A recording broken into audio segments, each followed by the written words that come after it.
ubucuruzi n'inganda mu iterambere. Ubucuruzi n'inganda mu iterambere ni ikiganiro mugezweho na Minisiteri y'Ubucuruzi n'Inganda. Kibagezaho ibikorwa byose bifatiye kuri iyo minisiteri nk'urwego rushyiraho politiki, amategeko ndetse n'amabwiriza bigamije guteza imbere ubucuruzi n'inganda.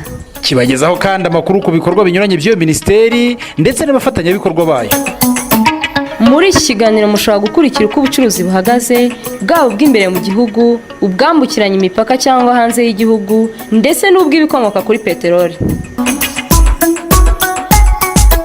Ikiganiro ubucuruzi n'inganda mu iterambere kivuga ku bucuruzi buciriritse bw'abanyamyuga n'abanyabukorikori, gitinyura abantu guhanga umurimo, ubucuruzi bw'inganda nto n'iziciriritse, ubw'inganda nini zihakaza abantu benshi, gushakira amasoko umusaruro ndetse n'amategeko agamije guteza imbere ubucuruzi no kurengera abaguzi.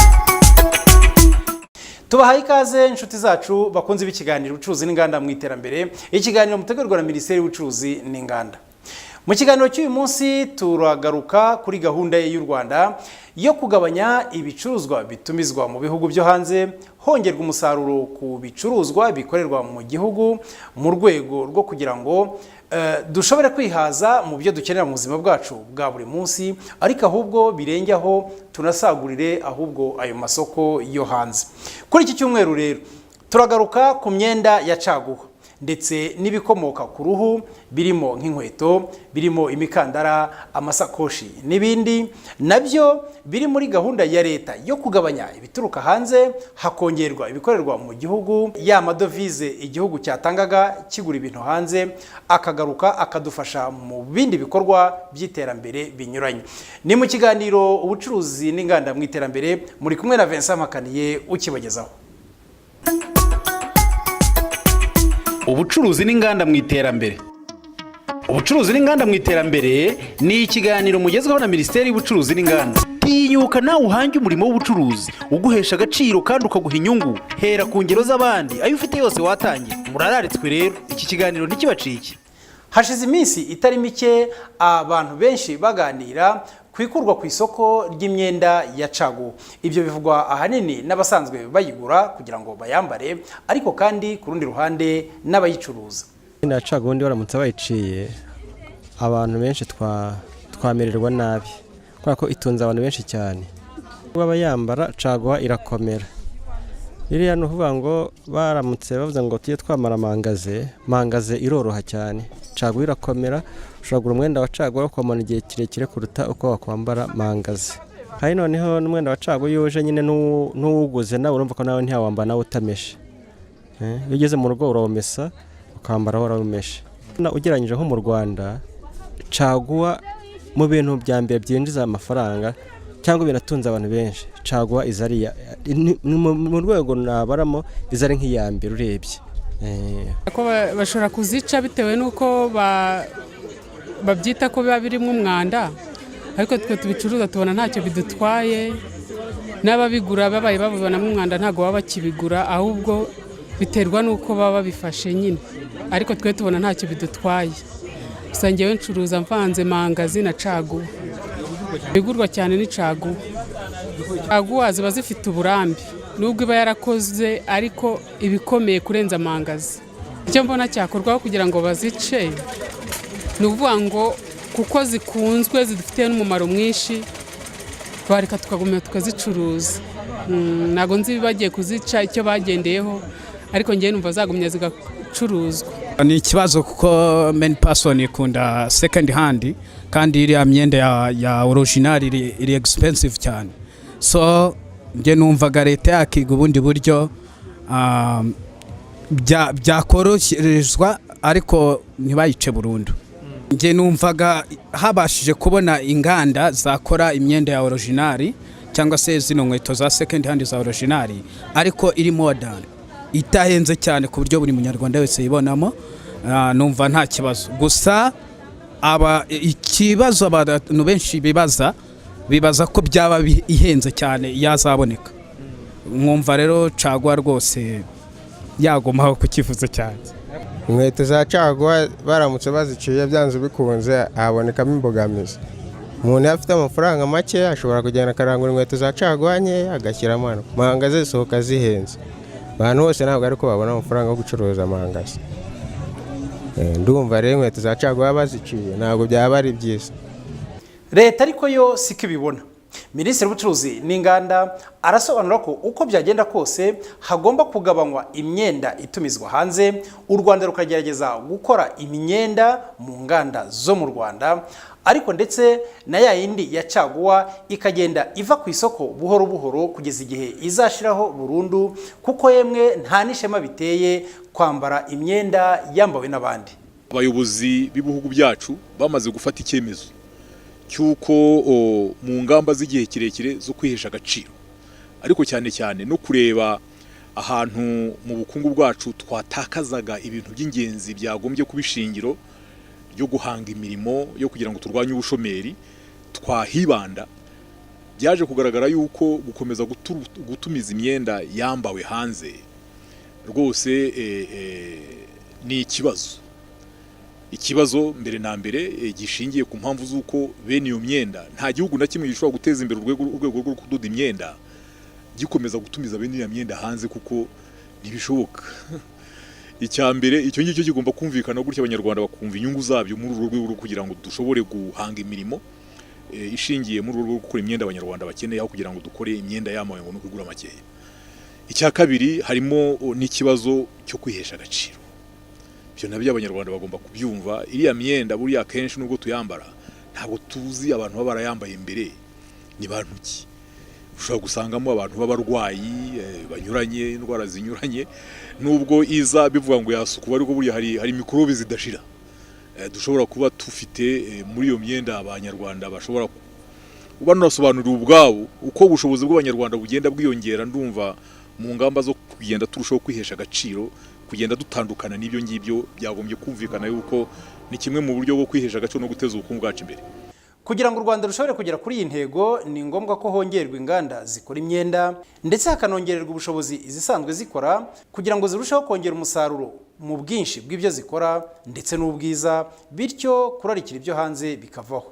Mu karere ka Afurika y'Iburasirazuba u Rwanda rurimo, urwego rw'inganda zikora imyenda rwatangiranye no guhinga ipamba.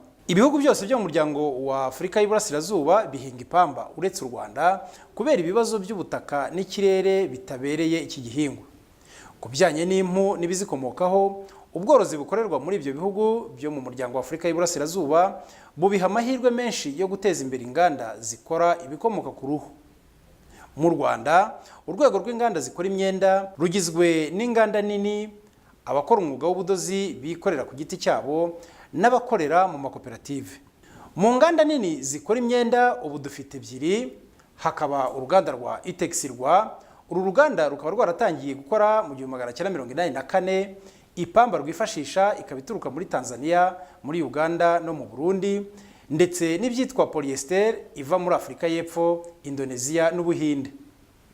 Iyo pamba na polyester nibyo bakoramo ubudodo, ubwo budodo bugatandukana bitewe n'icyo bateganya kubukoramo. Itexirwa ni nayo yonyine ikora ibitambaro bidodwamo imyenda, gusa ibitambaro rukora ntibihaza isoko ry'imbere mu gihugu, ibindi biracyatumizwa nko mu Bushinwa, Vietnam, Kenya, Ubuhinde na Uganda. Uru ruganda usibye ibitambaro binyuranye rukora, runadoda imyenda inyuranye abantu barimbiramo, imyenda y'abashinzwe umutekano mu nzego zinyuranye, rudoda amashuka, amaesuime n'ibindi. Itexirwa se ifite ingamba ki zo kongera ingano y'ibyo ikora mu rwego rwo kugira ngo koko uko caguwa icika buhoro buhoro Itexirwa nayo igenda iziba icyuho? Umuyobozi wayo arasobanura. We produce all kind of textile products, school uniform, institution uniform, security uniform. Dukora impuzankano z'ubwoko butandukanye, iz'abanyeshuri, iz'abashinzwe umutekano, iz'ibigo bitandukanye harimo nka MTN, Tigo, imyambaro yo kwa muganga ndetse n'iyo mu nganda. Dukora impuzankano zose muri rusange. Twakoranye na Minisiteri y'Ubucuruzi n'Inganda muri gahunda ya Made in Rwanda, twamamaza ibikorwa byacu. Ubu twamaze no gufungura icyumba cyo kwerekaniramo ibikorwa byacu mu mujyi wa Kigali, aho bita muri quartier commercial, mu byumweru 2 bishize. Kandi dufite gahunda yo gufungura ikindi cyumba kinini ahandi hantu mu gihugu tutaramara guhitamo. Ku bijyanye no kumenyekanisha ibyo dukora rero, mu itangazamakuru turashaka gutangira ku binyamakuru byandika, tukajya ku maradiyo na televiziyo, tugakomereza mu bindi bitangazamakuru bitandukanye twamamaza ibyo dukora. We want to start with the newspaper first. That is our preliminary. Then we want to go to the radio, and in last stage we will go for the television. Hari kandi uruganda C&H Garment, uru ni uruganda rw'abashoramari b'Abashinwa rwatangiye gukorera mu Rwanda muri Werurwe 2014 i Masoro muri Special Economic Zone. Rudoda imyenda yoherezwa mu masoko yo hanze cyane cyane, ibyo bikaba byafasha mu kongera amadovize y'ibyo u Rwanda rwohereza hanze. Dufite commande y'ubwoko bune butandukanye yo mu gihugu cya US and China. Commande ya mbere dufite ni nakakajire mubona, utu tujire twambarwa n'abantu bakora muri construction field, police na mu bantu bakora mu bintu by'amabuye y'agaciro. US tukaba arakajire dukora, tukaba dufite commande yako tugomba kuzarivura, dufite commande yako ya miliyoni y'utu tuntu tugomba gutanga mu mezi 5. Utu tuntu tugenda turiho made in Rwanda. Iyi niyo commande ya mbere dufite. Indi commande ya mbere dufite ni impira dufite amakora, nayo ni police and construction field, nayo tuzajyana muri US. Iyi naka mberetse ni nako tuzajyana muri US naka, ariko hari igice tuzajyana China, ikindi kikajya muri US. Iyi niyo tuzatangira kwishyira muri production ejo, nayo izajya muri US. Aka nako ndumva ari 500,000 aka, utundi ni miliyoni. Byose bigenda biriho made in Rwanda.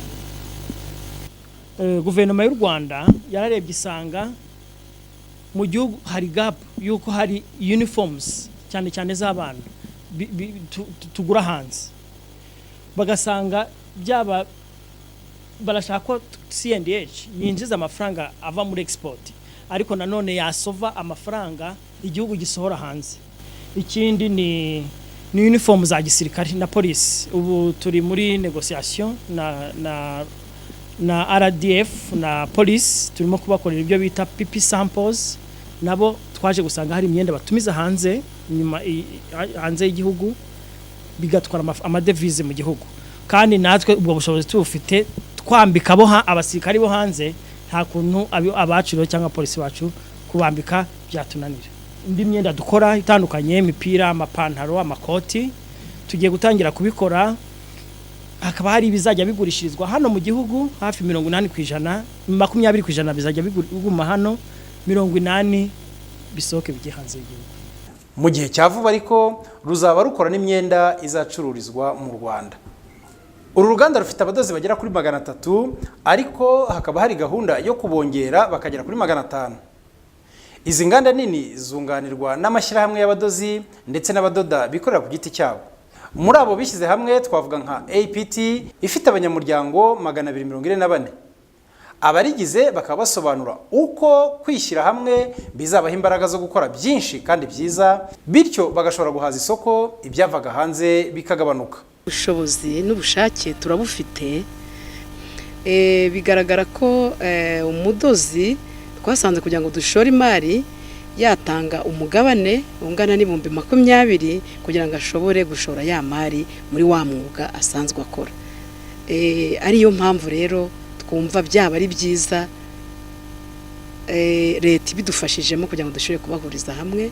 Mu mujyi wa Kigali aribwo twashyizeho Kigali Garment Center, ariyo tuzashoramo iyo mari ku rwego rw'igihugu. Bidashaka kuvuga ngo ni Kigali gusa, ni mu rwego rw'abadozi mu Rwanda. Abadozi nabo barashimangira icyo gitekerezo, babigaragaje mu nama yabahuje na Minisiteri y'Ubucuruzi n'Inganda. Mu by'ukuri rero abatayeri ba hano mu Rwanda twari dufite ikibazo cyane kibijyanye n'ibikoresho, kibijyanye n'imikorere, kibijyanye n'amasoko, hariho imbogamizi nyinshi, ariko mu rwego rw'iyi association ndabona yuko ije ari nk'igisubizo kuko hari byinshi ije gukuraho. Mu by'ukuri nk'uko Minisitiri arimo abitwizeza, gahunda leta ifite ku bijyanye n'ubukorikori cyangwa abanyamyuga bari hano mu Rwanda, by'umwihariko abatayeri, ni izi ngamba twihaye koko nibiramuka bishyizwe bishyizwe mu bikorwa ndabona bizakemura ibibazo twari duhuriyeho muri rusange. Usibye wenda n'abateri ba hano mu Rwanda n'abandi bo hanze tuzabakira, kuko turashaka gukora ikintu, turashaka kubaka izina rikomeye rizava hano muri Kigali rikagenda no kumera y'isi. Ubu twebwe twarabitangiye, ntago ngiye nyambara umwenda wa Caguwa, n'inshuti zanjye ndimo ndagerageza kuzihera ku biciro bito kugira ngo zibashe kwambara nk'uko zibyifuza kandi ku mafaranga makeya.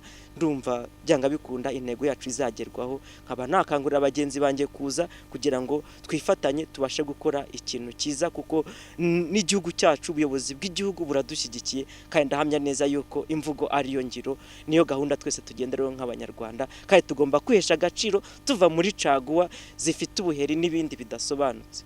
Uretse ziriya nganda ebyiri tuvuze zizatanga umusanzu utari muto mu kubonera abanyarwanda imyenda myiza kandi myinshi, no mu rwego rw'ibikomoka ku ruhu niko bizagenda. Minisitiri w'ubucuruzi n'inganda arasobanura ko leta yiteguye kuba yabafasha nabo bagashobora gukora byinshi kandi byiza, ibyatumizwaga hanze koko bikagabanuka.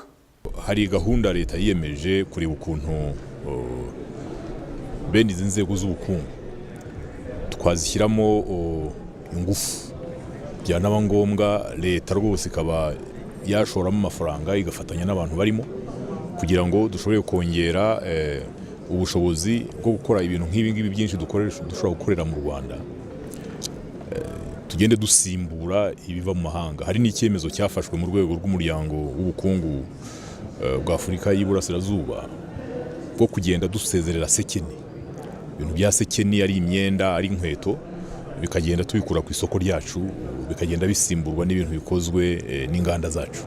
Hari byinshi bisaba kugira ngo icyo kintu gishobore kugerwaho. Icyambere nuko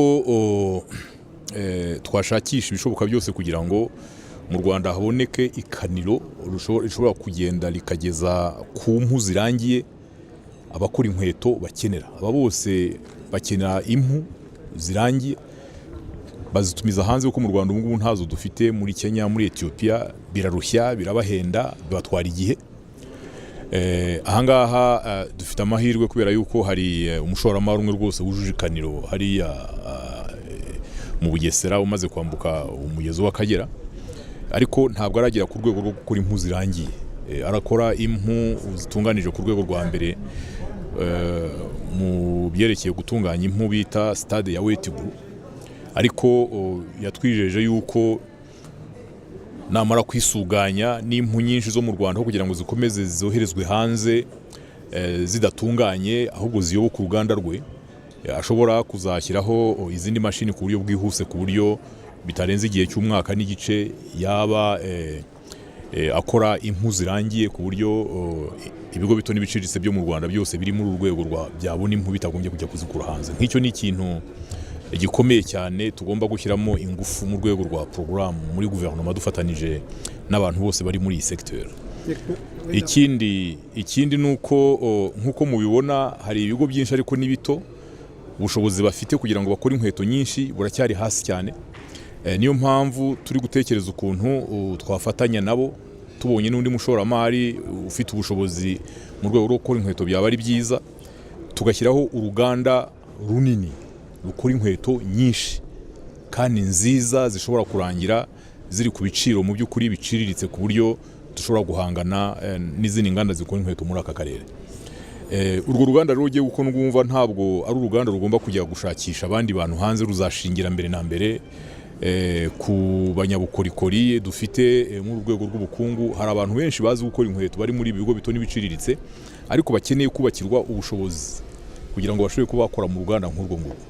Muri uru rwego kandi hashyizweho gahunda y'uruganda Iwacu Community Processing Center mu karere ka Gatsibo kugira ngo ifashe abakora inkweto kongera ubushobozi binyuze mu mahugurwa. Minisiteri y'ubucuruzi n'inganda kandi yagiye ikorana inama mu bihe bitandukanye n'abatunganya ibikomoka ku ruhu, nabo bakaba bagaragaza ko biteguye kunoza kurushaho ibyo bakora, byaba ari mu bwiza ariko cyane cyane no mu bwinshi.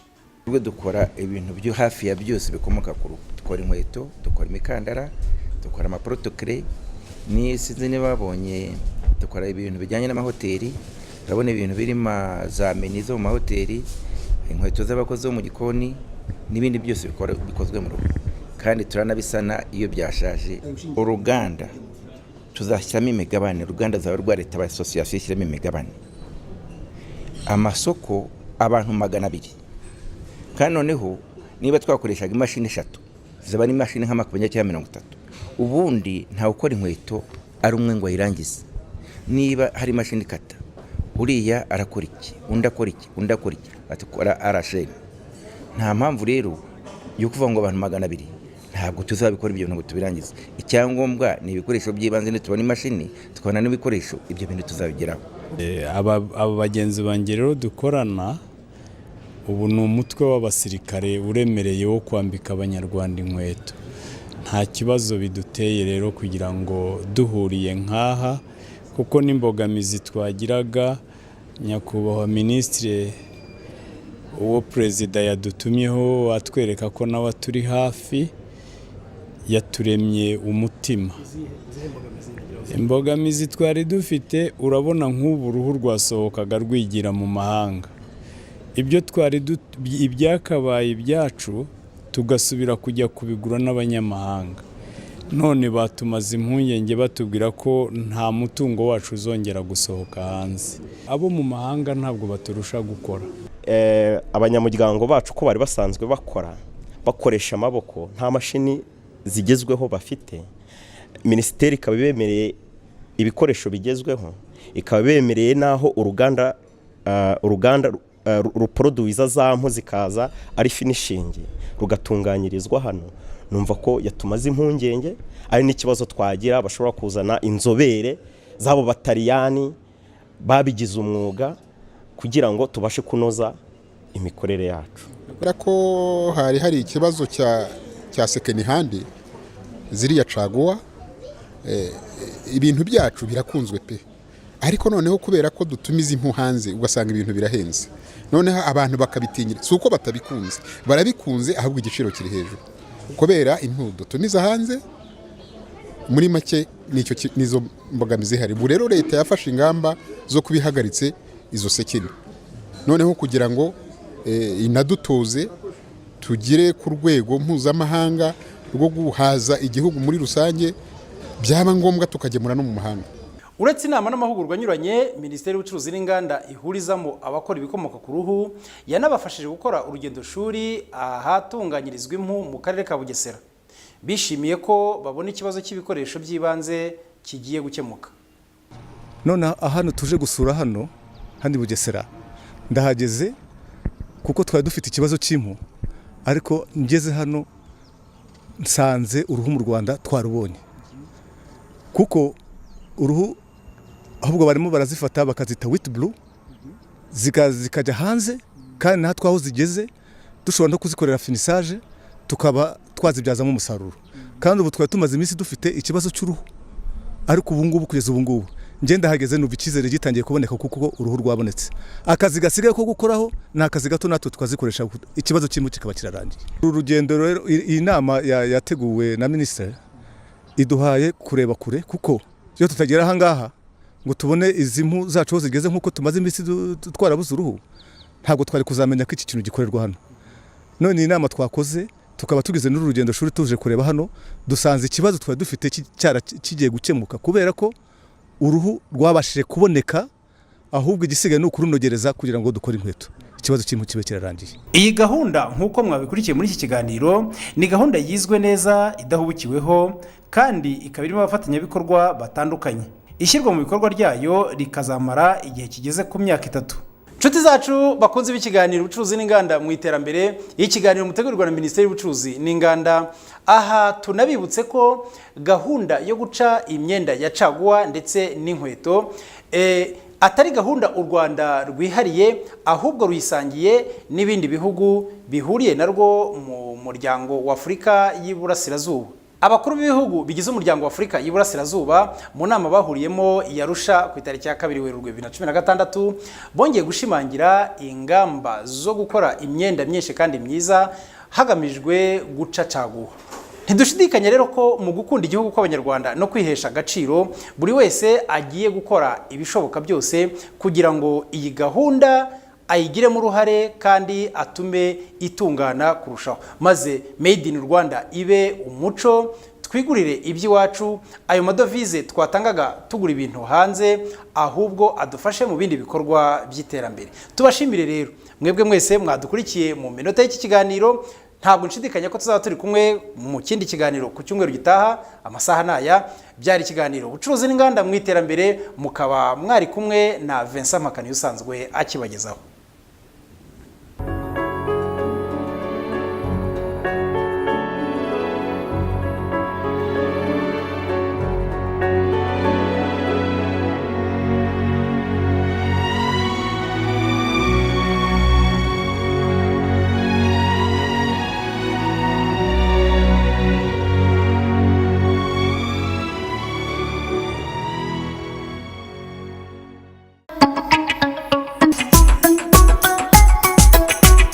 Ubucuruzi n'inganda mu iterambere. Ubucuruzi n'inganda mu iterambere ni ikiganiro mugezweho na Minisiteri y'Ubucuruzi n'Inganda. Kibagezaho ibikorwa byose bifatiye kuri iyo minisiteri nk'urwego rushyiraho politiki, amategeko ndetse n'amabwiriza bigamije guteza imbere ubucuruzi n'inganda. Kibagezaho kandi amakuru ku bikorwa binyuranye by'iyo minisiteri ndetse n'abafatanyabikorwa bayo. Muri iki kiganiro mushobora gukurikira uko ubucuruzi buhagaze, bwaba ubw'imbere mu gihugu, ubwambukiranya imipaka cyangwa hanze y'igihugu ndetse n'ubw'ibikomoka kuri peteroli.